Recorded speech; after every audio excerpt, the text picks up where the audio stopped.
No, viikolla 21 päätettiin hyvän ystävättären kanssa mennä sunnuntaina kaupunkiin iltapäiväkaffille. Ja mä ajattelin, että nyt on kyllä kerta kaikkiaan sopiva sauma laittaa nämä mun vauhtiraitahousut päälle.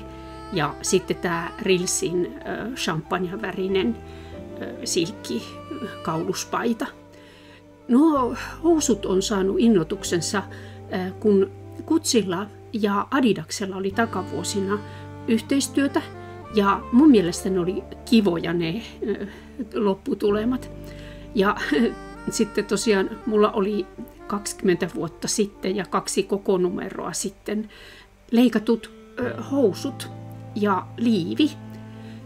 Ja no, liivistä ei tullut siitä edellisestä oikein niin kuin enää niin kuin mulle sopivaa liiviä. Että mulla oli onneksi kangasta olemassa niin, että mä leikkasin uuden liivin. Mutta housut oli pelastettavissa sillä lailla, että mä laitoin tuonne sivuille nuo vauhtiraidat.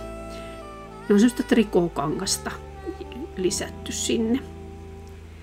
Ja sitten mä ajattelin tuossa vähän niin kuin Guccista tuli niin kuin sitten mieleen tavallaan tämmöinen gangsterimeininki, että pannaan sitten nahkatakkia päälle ja vähän asennetta, kun on jo metallia, roikkuu vähän niin kuin jonkun Harlemin parittajalla. Niin.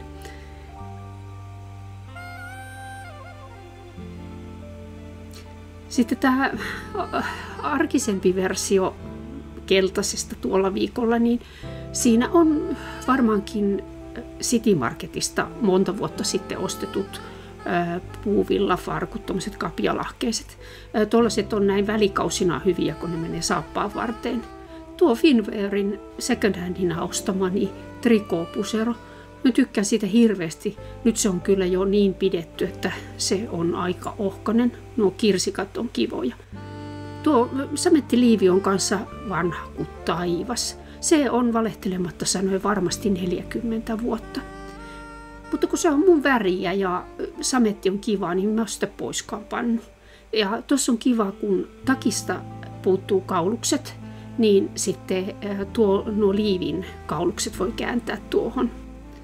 Nythän on niin tosiaan poikkeuksellisesti niin kevään värejä on ruskeat.